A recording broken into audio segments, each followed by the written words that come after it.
Agora eu vou apresentar o Juan, né, que é o nosso primeiro palestrante de hoje. Juan Aristides Al. Ai, Juan, eu sempre não sei falar teu nome direito, tá certo? É assim? Aristides Al. Ele é psicólogo colombiano, né, pela Universidade Nacional da Colômbia.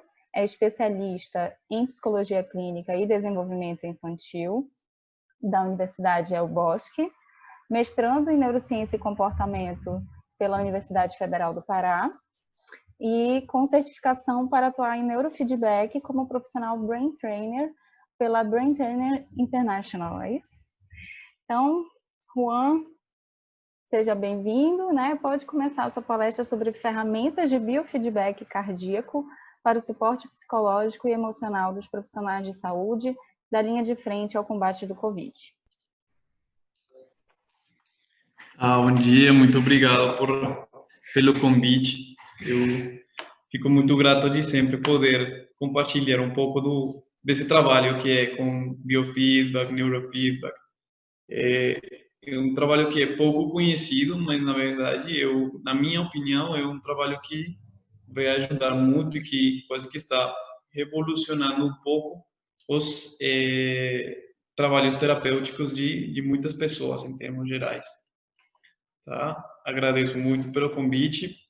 Eu vou começar aqui por compartilhar a minha tela, tá? Eu vou colocar aqui. Aí você me disse se consegue. Estão observando bem a tela? Estão conseguindo enxergar a tela?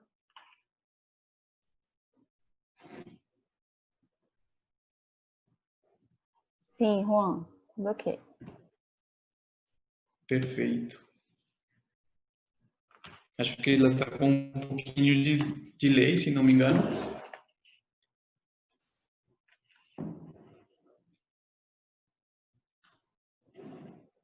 E aí, vocês conseguem me escutar bem? Sim. Perfeito. Então, a ideia de hoje é falar um pouco sobre o biofeedback cardíaco como uma ferramenta de suporte psicológico e emocional dos profissionais da saúde da linha de frente ao combate do Covid-19. Por quê? Por que a gente falar disso?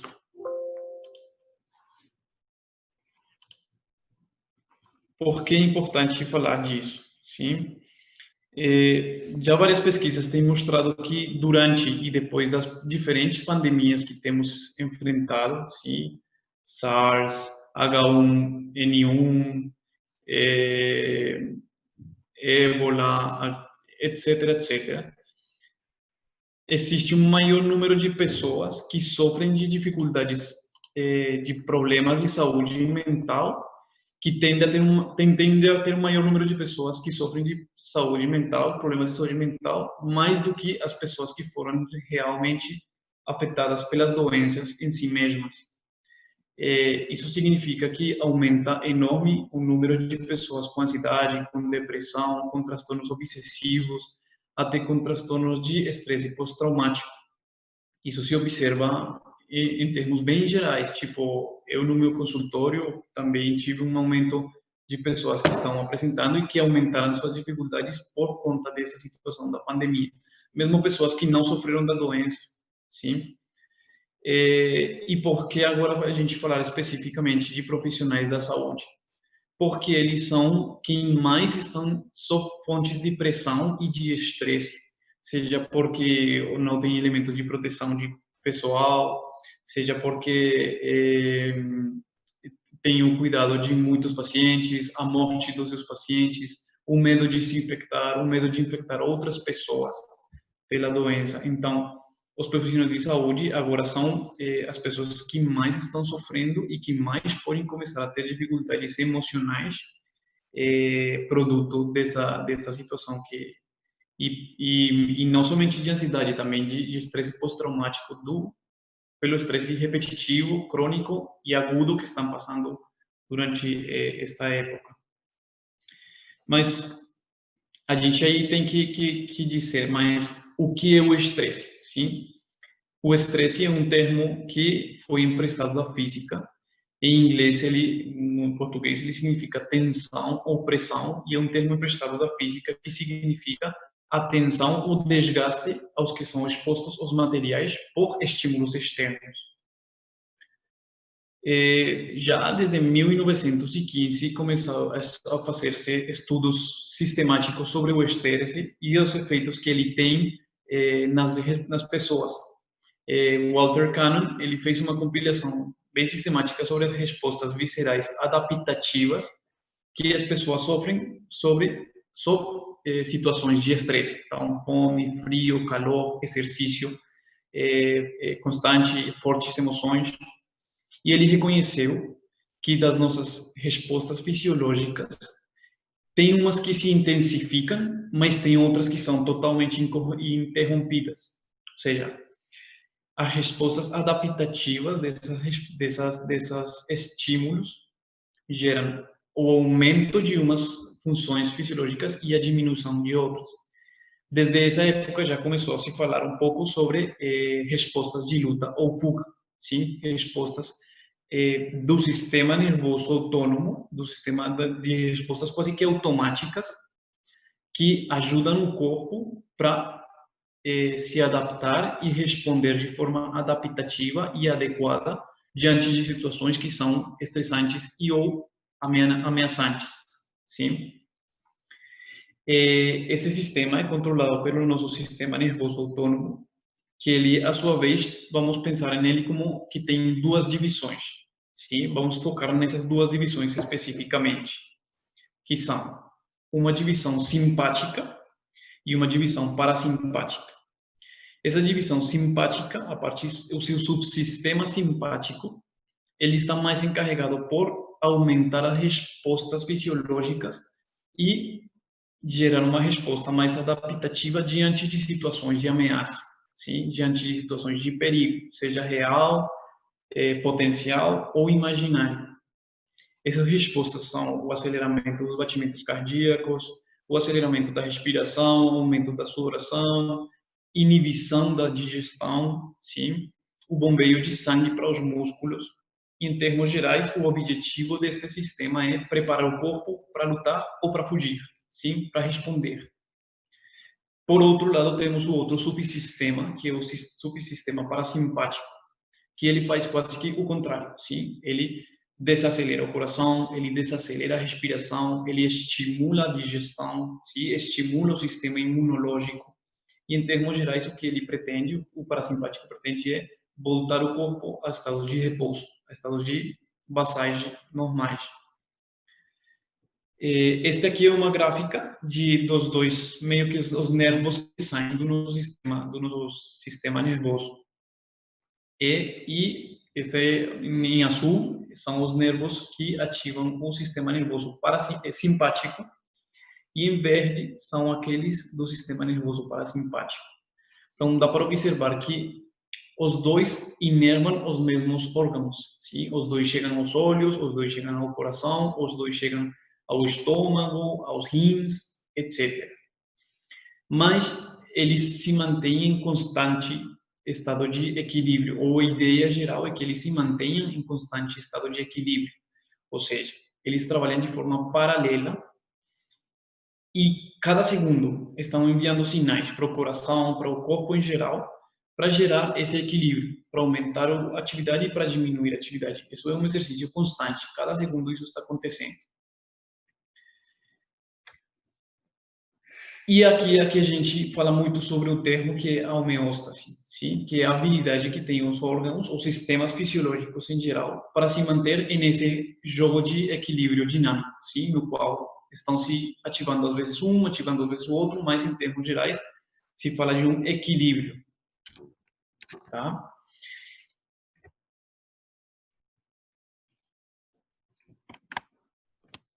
Nós temos um sistema de resposta ao estresse, sim?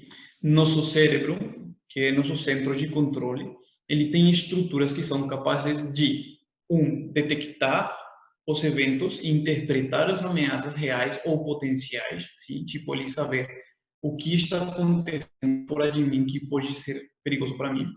E, além disso, criar as respostas corporais, fisiológicas e comportamentais para responder diante dessas ameaças, sim? E revisar se minha resposta está sendo efetiva ou não, sim? Isso é um exercício adaptativo do sistema de resposta ao estresse. Então, essas respostas, a ideia é que garantam minha supervivência, minha sobrevivência, que garantam minha capacidade de me adaptar a um ambiente que pode ser ameaçante para mim. Um caso de um profissional da saúde que se encontra nessas situações, provavelmente às vezes ele vai ter que se acelerar muito porque ele tem que trabalhar, tipo, porque ele tem que ajudar um paciente, porque ele tem que cumprir com um trabalho diário que gera estresse, que gera ansiedade, e o corpo precisa se ativar justamente para responder de forma adaptada. Mas a ideia também é que esse mesmo profissional também tenha um outro espaço para se relaxar, para diminuir esse nível de atividade. Agora, os profissionais da saúde, eles estão diante de enormes fontes de ameaças. Sim? O cérebro interpreta as condições externas como ameaças, sim? Ameaças à integridade da pessoa.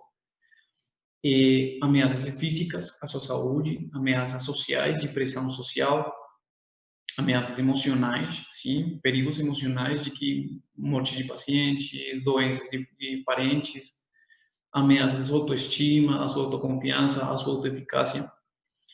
E mesmo que agora essas ameaças não são de luta ou fuga para fugir de predadores, como se poderia ter acontecido no nossa história evolutiva, mesmo que essas ameaças não sejam dessa forma, o cérebro, de qualquer forma, interpreta essas ameaças como ameaças reais que podem afetar e que podem colocar em perigo a integridade da pessoa, sim?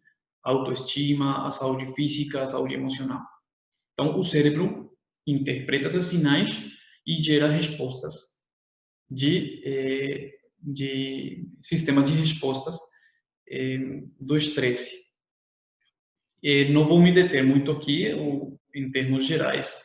Os efeitos do estresse crônico são muito comentados, se fala muito sobre eles, entre eles o mais comum é o desenvolvimento de transtornos de ansiedade, mas também tem de depressão, tem um monte de dificuldades físicas, gastrointestinais, imunológicas, dermatites, produto de a exposição a situações de estresse crônico e estresse crônico e estresse agudo também, que pode gerar estas dificuldades, sim? Ou estresse por situações traumáticas, que também está acontecendo muito com os profissionais da saúde. Para a gente e para o trabalho que a gente faz com biofeedback e com neurofeedback, o nosso foco de atenção é o cérebro, sim? O cérebro para a gente é o centro de controle. Esse centro de controle que controla todo o que é nosso comportamento voluntário, quanto nossas respostas automáticas.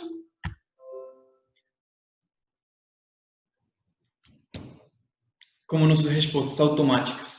A frequência cardíaca, a respiração, digestão, a função endocrina, etc. Então, tudo está no nosso cérebro e tudo é controlado por ele.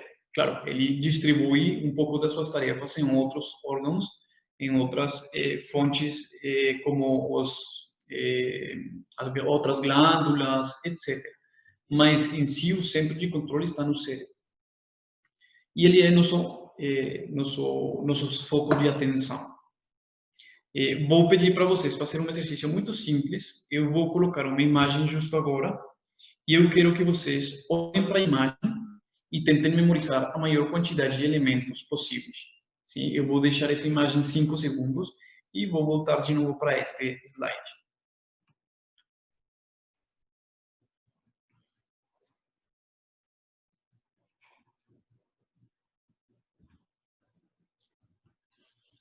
Pronto. Agora quero que tentem nomear todos os elementos que estavam dentro da imagem.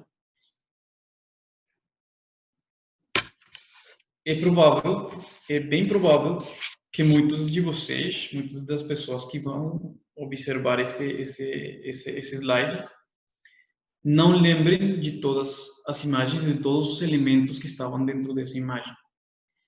Mas também é muito provável que todas as pessoas, que a maioria das pessoas que observaram os elementos, saibam de que categoria são esses elementos. Então, muito provavelmente todos reconheceram que são brinquedos. Por quê? Por que acontece isso? Porque nosso cérebro é uma máquina fantástica, sim?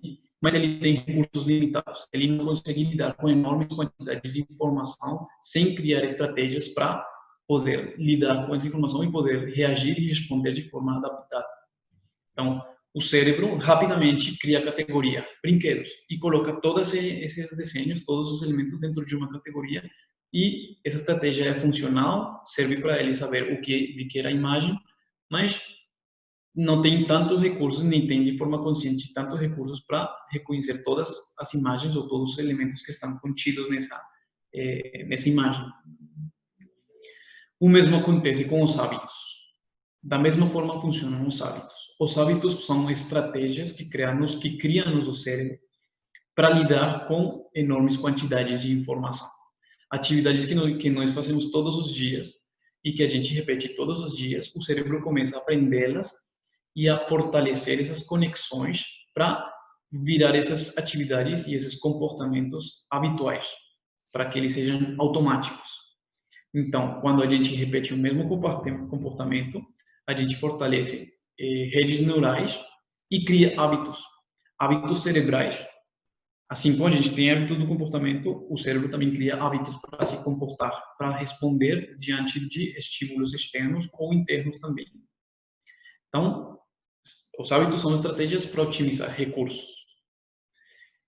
Quando você começa a dirigir o carro, as pessoas que dirigem, com certeza sabem que no início era difícil. No início tinha que focar muito a atenção na marcha, nos espelhos, nas pessoas que estão caminhando.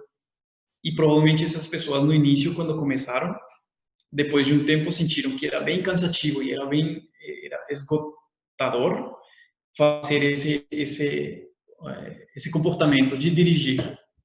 Mas logo com a repetição, depois de que você repetir muitas vezes, esse comportamento vira automático, vira habitual, e você pode...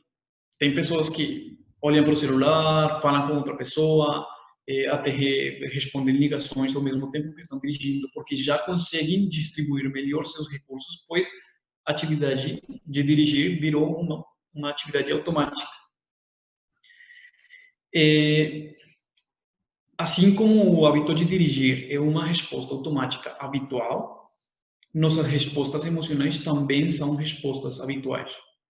O cérebro também cria conexões que são fortalecidas com a repetição cada vez que você responde de forma emocional diante de uma situação. Então, se você está sob estresse crônico, se você é um profissional da saúde que está sob várias situações de estresse crônico, ameaças reais, potenciais ou imaginárias, você constantemente vai estar num estado de sobrevivência, um estado onde vai ter uma maior ativação simpática do que parasimpática. Então, lembra que a gente falou desse equilíbrio, dessa homeostase, numa situação de estresse crônica e de ansiedade, já mesmo falando, essa homeostase meio que se quebra e surgem as dificuldades, que é produto dessa hiperativação simpática. Quando existe essa desorganização simpática parasimpática,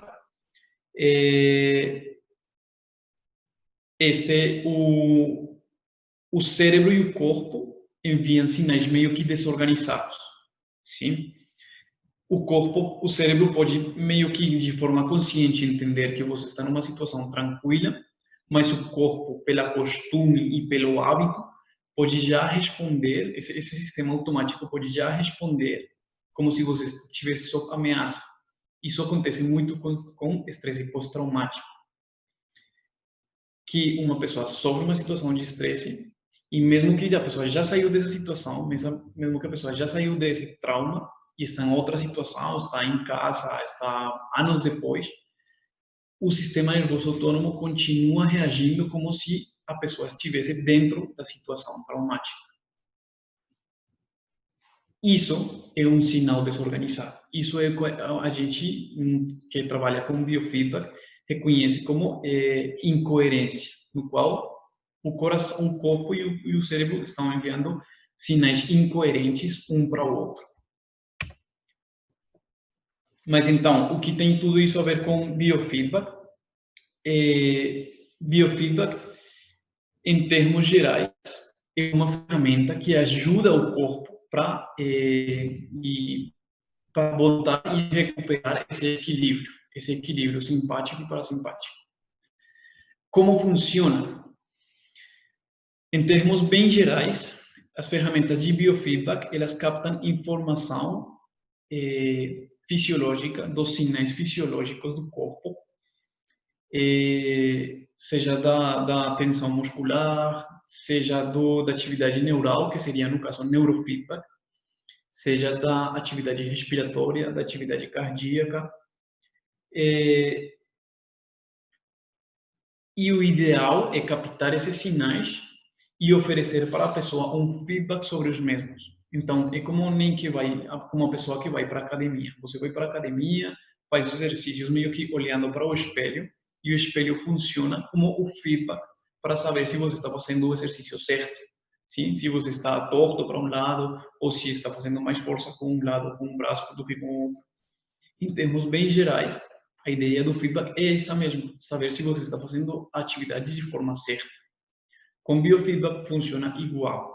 A gente capta esses sinais fisiológicos, oferece para a pessoa o feedback, que vai ser em forma de jogos, em forma de vídeos, de sons, que vão indicar como está essa atividade fisiológica específica que está se treinando. E oferecer um feedback justamente para a pessoa conseguir regular de forma consciente essa atividade fisiológica, que de outra forma seria muito difícil enxergar.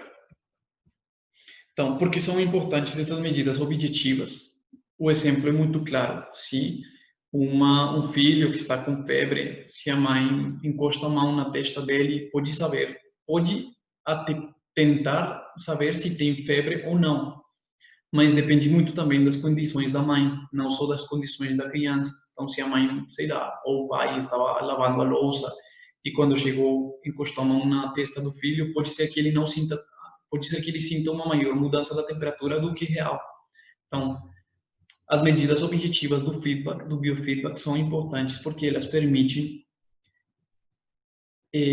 criar indicadores claros, específicos e quantitativos, sim. São medidas que não têm sesgos, que não têm opiniões, são medidas que são reais do que está acontecendo dentro do corpo dessa pessoa e que permitem estabelecer parâmetros claros, metas claras. Então, você sabe qual ponto você está agora e você sabe qual ponto vai chegar depois, sim? Você sabe qual vai ser sua meta. E além de que você sabe qual é a meta, você sabe quanto está progressando cada vez que está fazendo os treinos. Então, essas medidas objetivas são boas, funcionam e geram mudanças efetivas nas pessoas. Para que funciona? Em termos bem gerais, é justamente isso. Voltar ao equilíbrio desse sistema nervoso autônomo. Então, gerar esse equilíbrio simpático para simpático. Mais do que nada, nesses casos, sim, que tem uma maior atividade simpática. O que significa isso? Isso significa uma maior adaptabilidade, sim. Então, a pessoa é capaz de responder quando tem que responder, mas também é capaz de relaxar quando pode relaxar. Isso é flexibilidade. Isso também tem a ver com a flexibilidade e a capacidade de se ajustar às situações e não sempre se manter rígido diante de diferentes situações. Ou seja, se o profissional da saúde está trabalhando 8 da manhã, 9 da manhã, 10 da manhã, claro, com certeza ele vai precisar de se ativar muito, ele vai precisar um pouco mais dessa atividade simpática. Mas se ele parou de trabalhar e ele tem 10 minutos, 20 minutos para descansar, a flexibilidade que daria o treinamento por biofeedback ajudaria ele para que esses 10 minutos ou 20 minutos sejam aproveitados para ele descansar de verdade. Tipo, para que ele não fique rígido na atividade simpática e, pelo contrário, consiga gerar um pouco mais de atividade parasimpática.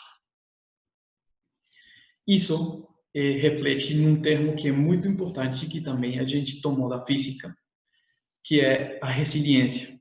A resiliência para a física é a capacidade que tem os materiais para suportar pressão sem se quebrar, sem se distorcionar. Não sei como se diz em português, mas a capacidade que tem os materiais para suportar a pressão sem se quebrar, em termos gerais.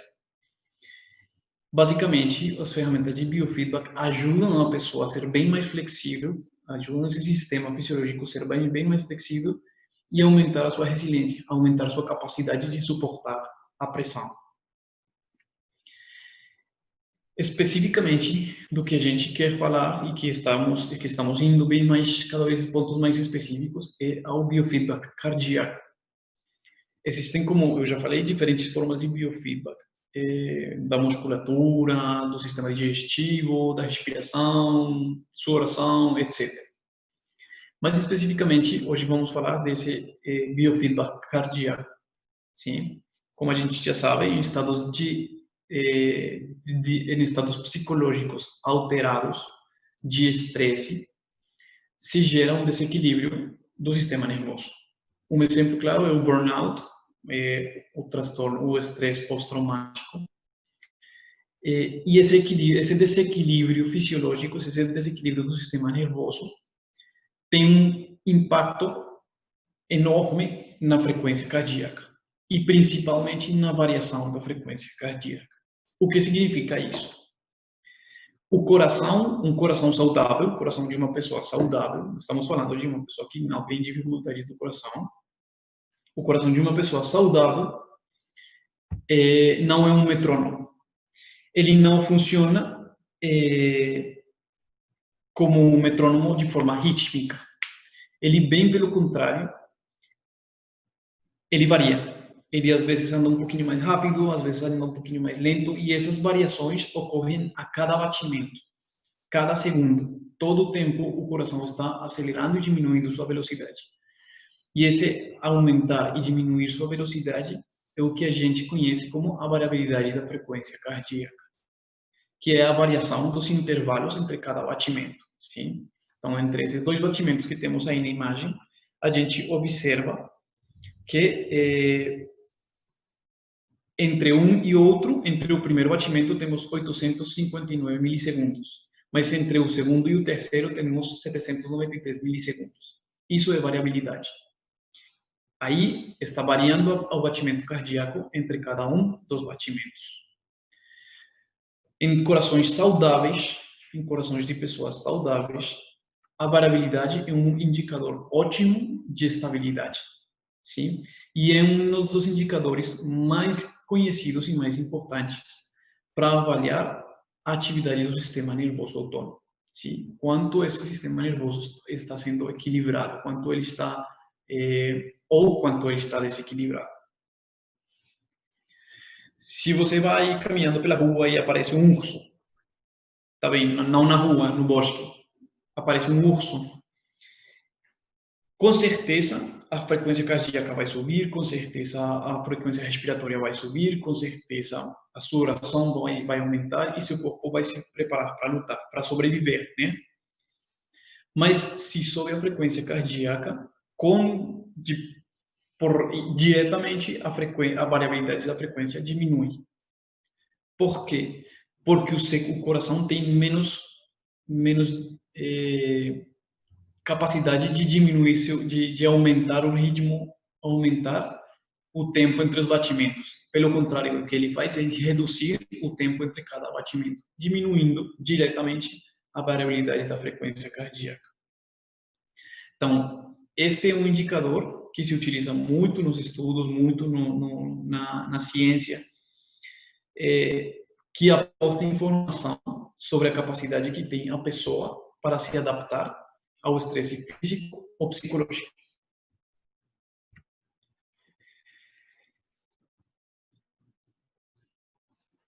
Então, em termos bem gerais, como a gente já comentou, o biofeedback da variabilidade da frequência cardíaca, ou biofeedback cardíaco, o que procura é ajudar a criar estados de coerência cardíaca, especificamente, para retomar e voltar a estados de equilíbrio do sistema nervoso autônomo, sim? Criar maior equilíbrio e criar maior harmonia entre o sistema nervoso autônomo, simpático e o parasimpático.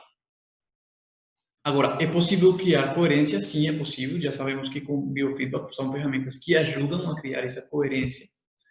Mas, como todos os aprendizagens, sim, requer de repetição. O que acontece quando para você gerar um padrão de resposta emocional, você teve que responder muitas vezes de forma emocional diante de situações que criaram esse hábito de resposta. Sim, uma história de aprendizagem levou você a ter essas respostas emocionais ou esses hábitos. Agora, para você quebrar esses hábitos e para você criar novos hábitos, novos padrões, é preciso também de repetir. Sim? Então, o biofeedback é uma forma de treinamento. É o mesmo que você for para a academia, o mesmo de que se você fosse para fazer exercício, porque requer de prática. No início é difícil manter esses padrões, mas, de qualquer forma, o treinamento é o que vai gerar a aprendizagem, a repetição dos exercícios. Então, criar novas experiências, ter novas experiências, gerar novas aprendizagens e gerar novas conexões físicas e neurais. Mas o estabelecimento desses novos padrões requer de prática e de repetição. Isso é bem, bem importante. E se aqui, essa imagem é um software que a gente utiliza, que eu utilizo no meu consultório para treinar a biofeedback da variabilidade da frequência cardíaca. Sim, ele é um software mais tipo de escritório, de consultório, para a gente utilizar com sensores externos, com um computador, etc. Essa imagem que vocês observam agora é uma imagem real de uma pessoa que, durante 5 minutos, estava em estado de caos, tipo de fora de coerência, e que a partir do minuto 5 começou os exercícios de biofeedback que ajudaram ela para gerar um estado de coerência, sim? Um estado no qual o coração começou a recuperar sua atividade, aumentando a sua velocidade de batimentos na mesma proporção na qual ele diminui a velocidade dos seus batimentos e gerando um estado de coerência. Aí dá para ver como as ondas são bem mais sinusais e bem mais regulares. Eu já vou explicar com mais calma como funciona, vamos fazer um exemplo bem claro aqui com o meu sensor, para que vocês saibam de fato como funciona. Em termos bem gerais, o que pretende ensinar o biofeedback é gerar essa conexão mais regular entre o coração e o cérebro, sim? Que o coração consiga enviar sinais regulados para o cérebro e que o cérebro interprete esses sinais como que tudo está bem, sim? Que não estamos sob situação de estresse e de ansiedade e que ele mesmo consiga enviar de novo sinais para o coração regulados. Isso gera coerência, isso gera equilíbrio. Como funciona? Então, são utilizados sensores cardíacos. O sensor cardíaco é bem simples, um elemento assim como esse que eu tenho aqui, que a gente coloca bem no dedo, a gente pode colocar no dedo, e fica, ele o que faz é medir as pulsações. Nesse caso que a gente está medindo as pulsações no dedo, então a gente fala de pulsações. Quando a gente faz a medição diretamente do coração, a gente fala dos batimentos cardíacos.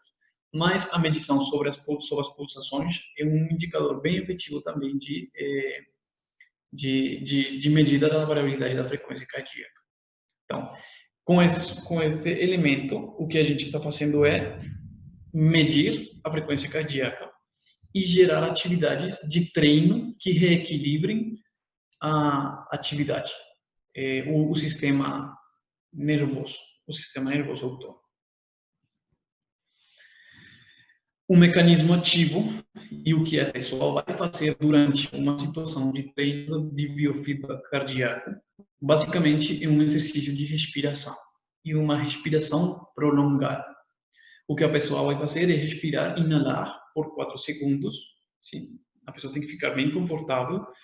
A gente coloca o sensor e pede para a pessoa inalar 4 segundos e exalar por 6 segundos. Ou inalar 4 e exalar 4. Em termos gerais, o objetivo é que a pessoa inale profundo e exale bem, bem devagar. Isso, no corpo, o que significa? Eu falei para vocês, o coração aumenta sua velocidade e diminui sua velocidade o tempo inteiro. Quando a gente inala, quando entra o ar nos pulmões, o coração bate mais rápido, ele aumenta seu ritmo. Mas quando a gente solta o ar, quando a gente exala, a frequência cardíaca diminui. Isso é conhecido como arritmia sinusal respiratória, que é os batimentos do coração relacionados com a respiração. Quando a gente ensina a pessoa a respirar mais devagar, está ensinando o coração a bater também mais devagar. E isso é medido pelo sensor, sim? Ao mesmo tempo, esta respiração estimula o nervo vago, que é um nervo de ativação parasimpática que vem do nosso crânio. Então, ao mesmo tempo, a gente está enviando sinais para ele para que envie sinais parasimpáticas de relaxamento, de pulsações mais devagar, mais calmas. Vou sair um momento da tela para poder mostrar para vocês o exemplo específico de como funciona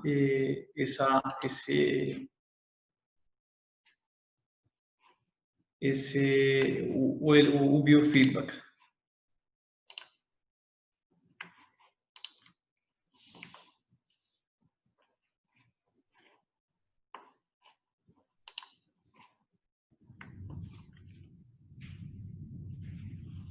Então, eu vou fechar aqui.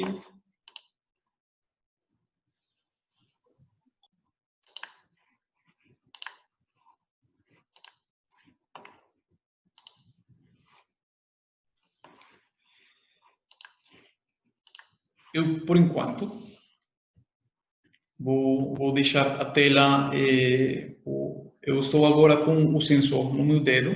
Ele está medindo minha atividade.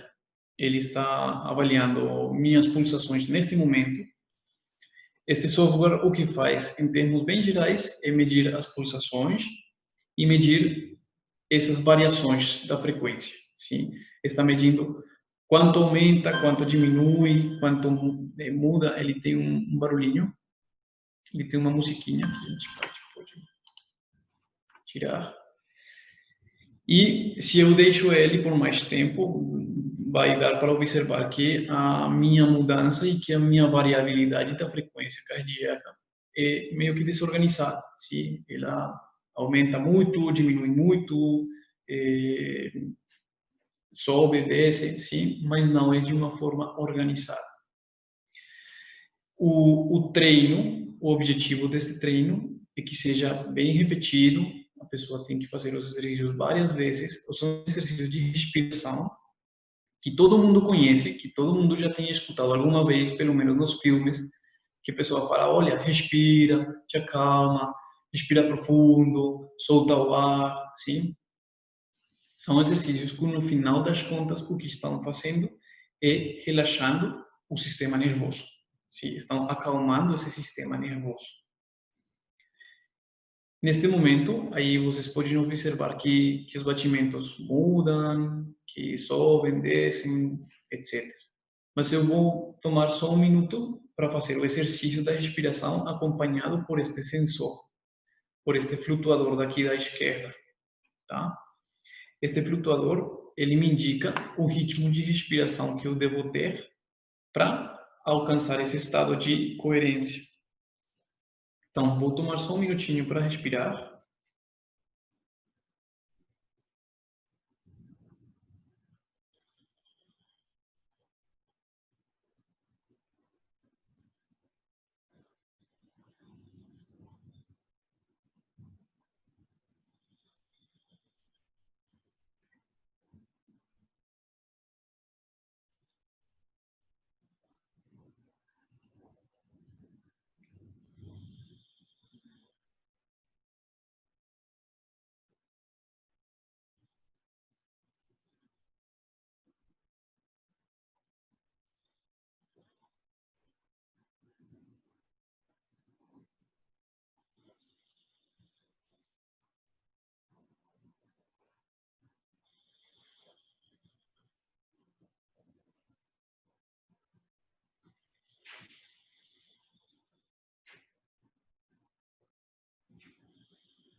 dá para observar claramente como muda a frequência cardíaca, como ela vira bem mais regulada, bem mais organizada. Agora que eu comecei a falar, com certeza ela vai se desorganizar de novo. Mas o ideal desse treino é justamente isso, ensinar o corpo e o coração que ele também pode bater nesses ritmos mais tranquilos. Este é um exercício que se a pessoa fizer antes de dormir, se a pessoa fizer depois de um dia difícil de trabalho, é um exercício que vai ajudar muito e que vai gerar mudanças reais fisiológicas no corpo, sim, no coração, no cérebro. E a ideia dessas ferramentas de biofeedback é justamente que a pessoa observe seu rendimento, sim, saiba como está funcionando o seu coração com o seu próprio exercício, saiba que se ela se distraiu e começou a pensar em outras coisas e parou de respirar da forma correta, então o cérebro e o coração também saiu do próprio ritmo do exercício, sim. Esta ferramenta de biofeedback em geral funciona assim, mas é importante também explicar que não é necessário você ter, ou vou mostrar aqui no final, não é 100% necessário você ter um equipamento como este que eu tenho para poder fazer o exercício de biofeedback, sim? De respiração. Sim? Existem vários equipamentos, existem várias formas bem acessíveis para todas as pessoas para poder fazer esses exercícios e gerar mudanças nesse equilíbrio simpático, parasimpático.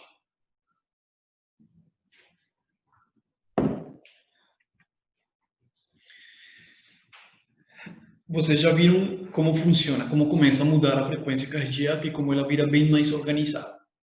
Então, isso é conhecido como um estado de coerência. Então, a coerência acontece quando o cérebro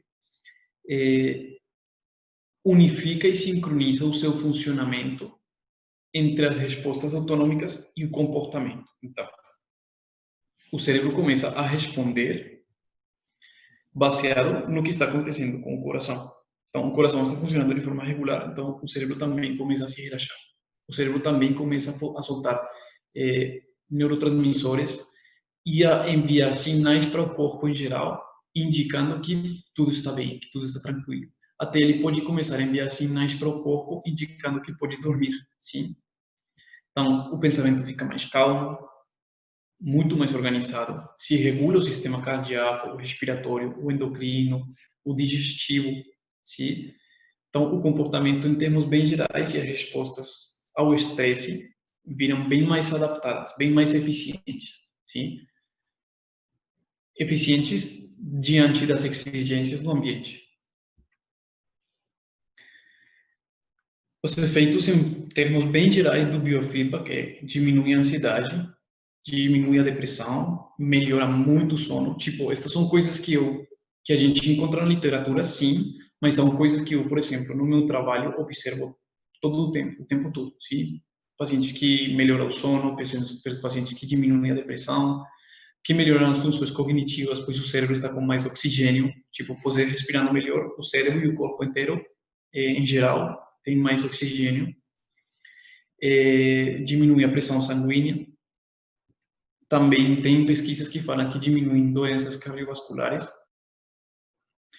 Existe uma maior capacidade de relaxamento, maior sincronia do sistema nervoso autônomo e o sistema nervoso central, ou seja, o que a gente falou agora dessas respostas do coração com a resposta do cérebro.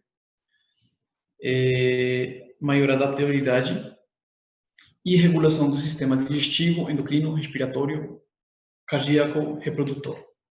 Numa situação de estresse, numa situação de ameaça, o seu corpo, últimas coisas que vai se preocupar seu corpo diante de uma ameaça é se alimentar, se reproduzir ou se preocupar por doenças ou por vírus.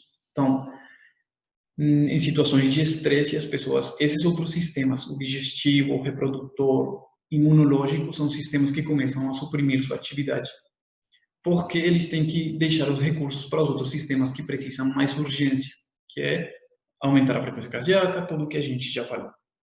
Então, quando a gente aumenta a coerência, quando a gente volta a esses estados de equilíbrio simpático parasimpático, todos esses outros sistemas começam a funcionar bem melhor, começam a retomar suas funções. Existem, como eu falei agora, existem equipamentos de biofeedback de consultório ou escritório, assim como o que eu tenho, com o que eu trabalho no meu consultório, mas também existem aplicativos móveis com sensores externos, existem aplicativos móveis que utilizam relógios, smartwatch ou Apple Watch, mas também tem outros que ainda são mais fáceis de utilizar, que utilizam a câmera do celular, que utilizam o flash para fazer basicamente a mesma função do que o meu sensor, que é observar, medir as pulsações cardíacas. E ele faz por meio do flash, que ele envia a luz e a câmera capta essas mudanças na cor, tipo, quando passa o sangue, a cor é mais escura, mais sangue. Quando volta ao sangue, a cor é mais clara. Então, a câmera e esses aplicativos o que fazem é identificar essas mudanças nas pulsações cardíacas. Então, são ferramentas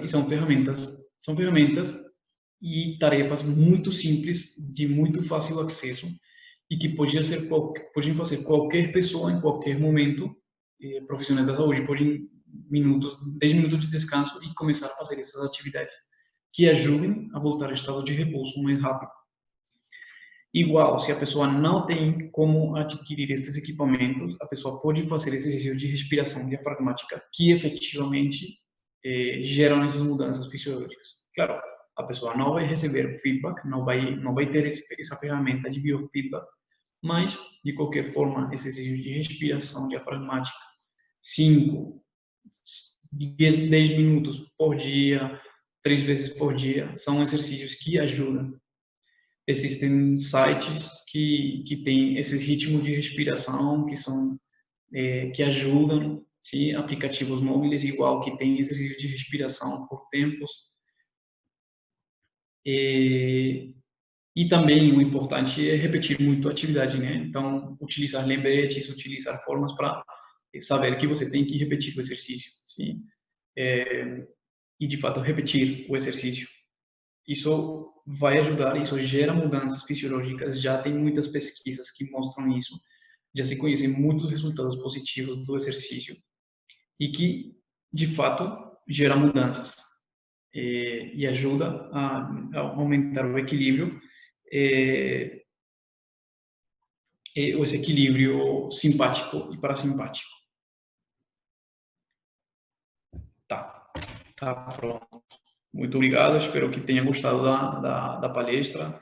Espero que, se alguém tem alguma pergunta, se alguém quer saber um pouco mais dos equipamentos, sei lá, qualquer coisa que queira, que alguém tiver interesse, aí estão meus dados, está o meu telefone, o meu e-mail, minhas redes sociais, que é @neurogama, ou pelo WhatsApp mesmo, pode me escrever se quiser perguntar qualquer coisa.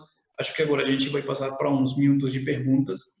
Também, se alguém tiver alguma pergunta, seria bem interessante, bem legal poder ajudar a responder. Se eu não sei, vou pesquisar e vou responder depois, mas interessante se tiverem qualquer dúvida. Obrigada, Juan, foi muito boa a tua palestra. Quem tem perguntas, acho que é a Rubi, né? Rubi? Olá. Tem perguntas aí? Boa tarde, Juan. Obrigada por estar aqui participando com a gente. A gente tem aqui alguns comentários, algumas perguntas. A Sônia sempre participando com a gente aqui no evento, falou que foi sensacional, reflexivo, fez o exercício lá dos brinquedos, eu também fiz. Eu só consegui lembrar de umas 6 figuras, não consegui lembrar das 9. Né, mas foi um exercício interessante. Deixa eu ver aqui nas perguntas. A Sônia falando aqui, reconhecendo esses sintomas de estresse profissional, o cliente seria guiado a preparar-se ao iniciar o trabalho e no final desse, para melhorar a sua atividade cerebral e não se estressar tanto? Acho que a pergunta dela é em que momento, né? Se seria interessante você fazer esse exercício, por exemplo, antes de entrar na rotina de trabalho, na jornada de trabalho, e nos momentos de descanso, ou também ao finalizar a sua rotina, antes de poder ir para casa e poder recuperar as energias. Tem, assim, momentos específicos? Olha, ideal é fazer a maior quantidade de vezes possível, sim? Mas provavelmente antes de começar pode ajudar para que a resposta emocional, a resposta fisiológica não seja tão forte, sim? Antes de começar. No meio também vai ajudar para que essa carga que você já teve de trabalho diminua, sim? Essa resposta fisiológica dessa carga de trabalho diminua. E quando você chegar em casa, para que você de fato possa se liberar de toda essa carga de estresse e possa de fato dormir. Então, ideal seria que a pessoa fizesse antes, durante e depois da situação estressante. E muito, muito interessante se pudesse fazer antes de dormir, tipo deitado na cama, literal, deitado na cama, fazendo exercício de respiração. Isso vai ajudar muito para relaxar um pouco. Então, Então, essas técnicas de biofeedback, além delas terem esse efeito de quando a pessoa, né, tá muito agitada, ela poder controlar esses batimentos cardíacos para ter um alívio desses sintomas causados pelo estresse, mas fazendo antes também tem um caráter preventivo da resposta emocional, então? exatamente, ajuda, tipo, a reduzir essas respostas antecipatórias ao estresse, sim? Então, o estresse, quando você sabe que vai sofrer um estresse, o corpo já se prepara, uma resposta antecipatória. E você fazer esse exercício antes dessa resposta antecipatória vai diminuir, ou durante essa resposta antecipatória vai diminuir, de fato, a resposta. Uhum. Uma outra pergunta aqui é: difícil se reconhecer sozinho esses sintomas todos. Quais profissionais podem ajudar para os sintomas fisiológicos, né? Um pronto-socorro, antes da ajuda emocional. É fácil Tá. identificar sozinho, por si mesmo, esses sintomas? Na verdade, a maioria das pessoas que tem essas dificuldades, essas dificuldades emocionais ou que sofrem muito de estresse, sentem esses sintomas. A sudoração, tipo, é mais de conhecimento, é mais de saber que existe, sim? Muitas pessoas têm esses sintomas, mas não sabem que estão associados com o estresse ou com burnout, sim? Com, com esgotamento físico. Então, é mais, acho que de conhecimento, de saber que existem e se você sente eles, procurar ajuda.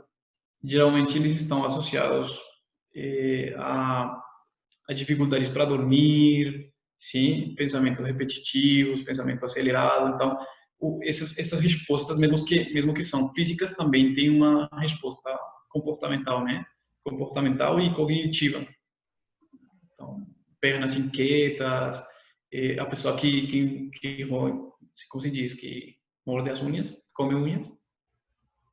Isso, então, isso vem um conjunto de respostas que tanto você como você pode observar em si mesmo e reconhecer, quanto que outra pessoa, profissionais psicólogos, podem ajudar a reconhecer também, sim?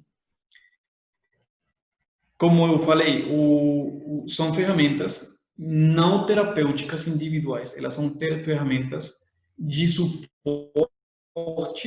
e complementares, que nunca, nunca, nunca vão reemplaçar a psicologia. Sim? São ferramentas que ajudam e que vão ajudar com certeza e potenciar os resultados de, por exemplo, de um processo terapêutico, que podem ser utilizadas dentro de um processo terapêutico, mas que não são ferramentas para você simplesmente utilizar e já acabou a ansiedade. Não, não funciona assim. Ajuda muito, mas precisa também de outras ferramentas, como outros suportes, como psicologia. Uhum.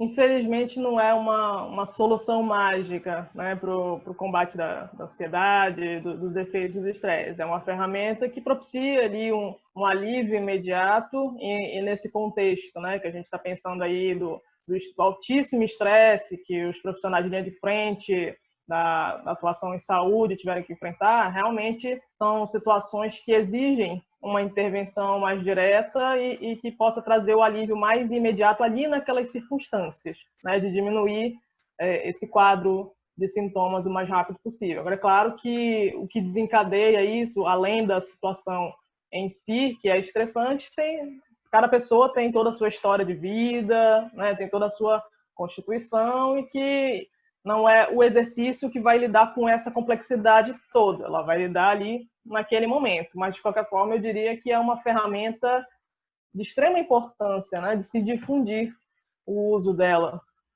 não só Sim. nesse contexto, né, da Covid, dos profissionais de saúde, mas de modo geral, né, existem muitas situações que são estressantes, muitas vezes no trabalho, né, então essa pergunta de como reconhecer, né, tem pessoas que tem um ambiente de trabalho que é muito exigente, que tem muita pressão, que é muito pesado, e as pessoas estão ali há muito tempo trabalhando naquilo, e elas tratam isso como sendo parte do dia a dia e sendo normal, né? Mas a pessoa está se expondo a um estresse ali intenso, que é da circunstância do trabalho, talvez da natureza do trabalho, pessoas que trabalham com plantão, que tem um volume de trabalho que precisa ser exercido logo, tem muita pressão da chefia e tudo mais. E, além de difundir a ferramenta, acho que é interessante, né, que a gente dialogue mais justamente sobre esses sintomas, para que as pessoas se conscientizem e se percebam em si, né, que aquelas coisas que elas estão sentindo significa alguma coisa, é parte de alguma coisa, é em função de algo, e que não precisa ser assim, que existem recursos, né? Já existem recursos que podem trazer ali um alívio, melhorar a condição que a pessoa está ali naquele ambiente, né? Então, uma ferramenta interessantíssima. Primeiro, eu não tenho muito contato com essa área do biofeedback, né? Eu achei interessantíssimo quando você foi lá no Crescer, mostrar, né, os protocolos de neurofeedback, mas achei legal perceber que é muito mais abrangente do que você ter um conjunto de aparelhos que tem um custo elevado, né, e que tem sua função ali, mas que existem técnicas também do próprio biofeedback que podem ser realizadas sem nenhum recurso tecnológico, né, só com um exercício, realmente. É isso, é bem interessante, muito bom, que são acessíveis. Uhum. Você quer comentar mais alguma coisa, Juan? Ana Paula, tem alguma pergunta? Não, eu quero perguntar onde eu vou fazer esse biofeedback que eu quero fazer agora. Na verdade, eu quero fazer desde o Crescer, né? Eu tô ensaiando, aí veio a pandemia, não deu para fazer, mas eu quero muito fazer, que eu acho que eu preciso, né? Porque nem tudo tá, sei lá, tem questões fisiológicas mesmo que são difíceis de lidar, então acho que seria de grande ajuda, sim. Enfim, então obrigada. Ajuda. Tu vai falar onde a gente pode fazer? Quer fazer propaganda no teu espaço? Pode fazer. Acho que pode. Não, pues, tipo, eu trabalho aqui em Belém, todas essas ferramentas são ferramentas de treino, sim, que elas, além de que geram mudanças e alívios quase que imediatos, muito rápidos, com o treino, o corpo e o cérebro aprendem novas coisas, aprende que, tipo, ninguém está obrigado a se manter numa situação emocional a vida toda, assim. As pessoas que têm ansiedade, as pessoas que têm depressão, claro, tem limites biológicos e fisiológicos, mas todas as pessoas com ansiedade e depressão podem mudar, podem criar novos padrões, podem criar novas aprendizagens, sim? E o cérebro é uma máquina incrível que é extremamente flexível, que no tempo que a gente está tendo essa conversa, ele já está criando novas conexões, ele está criando novas sinapses. E ele aprende, sim, e as ferramentas de biofeedback e de neurofeedback são ferramentas justamente para isso, para criar novas conexões, novos padrões, novos caminhos para que o cérebro funcione de uma forma diferente e que são efetivos, funcionam e são muito legais, tipo, a gente encontra isso com os pacientes. Mas, de qualquer forma, mesmo pessoas que não podem aceder ao neurofeedback, mesmo pessoas que não podem aceder ao biofeedback, o fato de mudar hábitos do comportamento já muda hábitos cerebrais, sim? O fato de ir para o psicólogo e aprender e fazer as tarefas que o psicólogo deixa, e o fato de mudar comportamentos já muda o cérebro. E só que é uma questão de repetição, de muita repetição, que requer de bastante compromisso. E pronto, acho que é isso. Acho que quem tiver qualquer dúvida pode me perguntar pelo WhatsApp ou pelo Instagram, que é @neurogama com 2M. Qualquer dúvida, se alguém estiver interessado, saber mais, procurar artigos, qualquer coisa. Quem tiver qualquer interesse, pode me perguntar.